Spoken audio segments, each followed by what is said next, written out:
Hi hello ನಮಸ್ತೆ friends, welcome to Samanvi Sammu channel. ಇವತ್ತು ನಾವು ಹೋಳು ಬದ್ನಿಕಾಯಿ ಪಲ್ಯ ಹೆಂಗೆ ಮಾಡೋದಂತ ಹೇಳಿ ನೋಡೋಣ್ರಿ.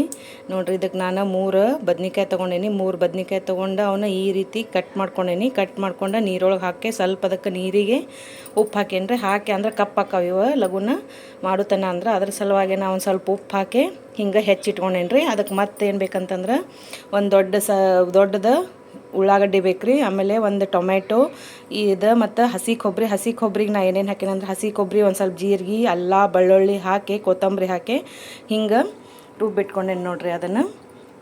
ಆಮೇಲೆ ಒಗ್ಗರಣೆಗೆ ಕರಿಬೇವು, ಕೊತ್ತಂಬರಿ, ಆಮೇಲೆ ನಮ್ಮ ಉತ್ತರ ಕರ್ನಾಟಕದ ಸ್ಪೆಷಲ್ ಮಸಾಲೆ ಖಾರ ಮಾಡಿ ಇಟ್ಕೊಂಡಿರ್ತೇವಲ್ರಿ, ಅದು ಇದ್ರದ್ದು ರೆಸಿಪಿ ಬೇಕಂತಂದ್ರೆ ನಂದು ಚಾನಲ್ ಒಳಗೆ ಐತ್ರಿ, ಎಲ್ಲರೂ ನೋಡ್ಕೊಂಬರ್ರಿ. ಮತ್ತು ಸಾಸಿವೆ, ಜೀರಿಗೆ, ಅರ್ಶಿಣ ಪುಡಿ, ರುಚಿಗೆ ತಕ್ಕಷ್ಟು ಉಪ್ಪು ಇಷ್ಟು ಬೇಕು ನೋಡ್ರಿ. ಆಮೇಲೆ ಎಣ್ಣೆ ನೋಡ್ರಿ. ಈಗ ಒಂದು ಬಾಳ್ಗೆ ಇಟ್ಕೊಂಡು ನಾನು ಅದಕ್ಕೊಂದು ಸ್ವಲ್ಪ ಒಂದು 2-3 ಟೇಬಲ್ ಸ್ಪೂನ್ ಎಣ್ಣೆ ಹಾಕ್ಕೊಂಡೇನಿ. ಈಗ ಸಾಸಿವೆ, ಜೀರಿಗೆ, ಕರಿಬೇವು ಹಾಕ್ಕೊಳ್ಳೋನು ನೋಡ್ರಿ. ಸಾಸಿವೆ ಹಾಕಿದ್ನಿ, ಈಗ ಜೀರಿಗೆನೂ ಹಾಕಿದ್ನಿ. ಅವು ಸ್ವಲ್ಪ ಚಟ್ಪಟ್ ಅನ್ನಲಿ. ಸಾಸಿವೆ ಜೀರಿಗೆ 2, ಆಮೇಲೆ ಕರಿಬೇವು ಹಾಕ್ಕೊಳ್ಳೋಣ ಅಂತ ನೋಡ್ರಿ. ಚಟಾಪಟ ಅನ್ನಕತ್ತಾವ. ಈಗ ಇದಕ್ಕೆ ಕರಿಬೇವು ಹಾಕ್ಕೊಳ್ಳೋಣಂತ. ಈಗ ಇದಕ್ಕೆ ಹೆಚ್ಚಿಟ್ಟಿದ್ದು ಉಳ್ಳಾಗಡ್ಡಿ ಹಾಕ್ಕೊಳ್ಳೋಣ ನೋಡ್ರಿ. ಉಳ್ಳಾಗಡ್ಡಿ ಹಾಕ್ಕೊಂಡೇನಿ. ಈಗ ಅವು ಸ್ವಲ್ಪ ಕೈ ಆಡ್ಸೋನು ಫ್ರೈ ಮಾಡೋನು.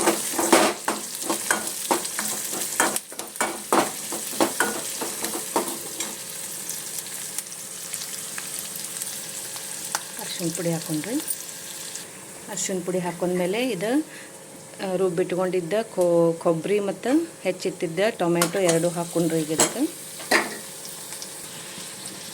ಈಗೇನೈತಲ್ರಿ, ಇದು ಹೆಚ್ಚಿಟ್ಟಿದ್ದು ಬದ್ನಿಕಾಯಿ ಹಾಕ್ಕೊಳ್ಳೋಣಂತ. ಹಾಕ್ಕೊಂಡು ಒಂದು ಸ್ವಲ್ಪ ಅವನ್ನ ಮೇಲೆ ಕೆಳಗೆ ಕೈ ಆಡ್ಸ್ಕೊಳ್ಳೋಣಂತ್ರಿ ನೀಟಾಗಿ.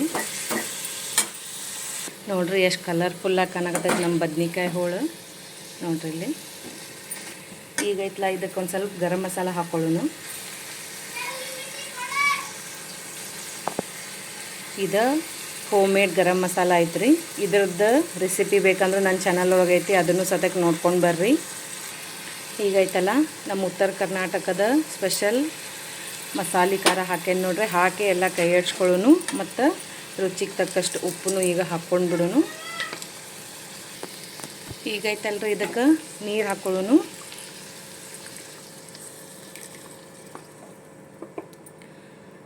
ಇದಕ್ಕೆ ಈಗ ಒಂದು ಲಿಡ್ ಕ್ಲೋಸ್ ಮಾಡಿ ಒಂದು 5 ನಿಮಿಷ ಬೇಯಿಸೋಣ್ರಿ ಇದನ್ನು. ಅವಾಗ ನಮ್ಮ ಬದ್ನಿಕಾಯಿ ಪಲ್ಯ ತಿನ್ನಕ್ಕೆ ರೆಡಿ ಆಗ್ತೈತ್ರಿ ನೋಡ್ರಿ. ಬದ್ನಿಕಾಯಿ ಪಲ್ಯ ಕುದಿಯಾಕತೈತಿ. ಇನ್ನೊಂದು ಸ್ವಲ್ಪ ಕುದೀಲಿ. ಈಗ ಅದಕ್ಕೆ ಒಂದು ಸ್ವಲ್ಪ ಹೆಚ್ಚಿಟ್ಕೊಂಡಿದ್ದು ಕೊತ್ತಂಬರಿ ಹಾಕ್ಕೊಂಡ್ರಿ. ಕೊತ್ತಂಬರಿ ಹಾಕಿದ್ರಂತಂದ್ರೆ ಬದ್ನಿಕಾಯಿ ಪಲ್ಯ ಕುದ್ದೈತ್ರಿ, ತಿನ್ನಕ್ಕೆ ರೆಡಿ ಆಗೈತಿ. ಬಿಸಿ ಬಿಸಿ ಚಪಾತಿ ಜೊತೆ ಸರ್ವ್ ಮಾಡಿದರೆ ಬದ್ನಿಕಾಯಿ ಪಲ್ಯ ಮಸ್ತ್ ಅಂದ್ರೆ ಮಸ್ತ್ ಆಗಿರ್ತೈತ್ರಿ. ಎಲ್ಲರೂ ಒಮ್ಮೆ ಟ್ರೈ ಮಾಡಿ ನೋಡಿರಿ, ಹೆಂಗಾಗೈತೆ ಅಂತ ಹೇಳಿ ಕಮೆಂಟ್ ಬಾಕ್ಸ್ ಹೋಗಿ ತಿಳಿಸೋದಂತೂ ಒಟ್ಟು ಮರೆಯೋಕೆ ಹೋಗಬೇಡ್ರಿ. ನಮ್ಮ ವಿಡಿಯೋಗಳು ನಿಮ್ಗೆ ಏನಾರು ಇಷ್ಟ ಆಗಿತ್ತಂದ್ರೆ ಲೈಕ್, ಶೇರ್, ಸಬ್ಸ್ಕ್ರೈಬ್ ಮಾಡಿ ನೋಡಿರಿ. ಎಲ್ಲರೂ ವಿಡಿಯೋ ನೋಡಿದ್ದಕ್ಕಾಗಿ ಧನ್ಯವಾದಗಳು.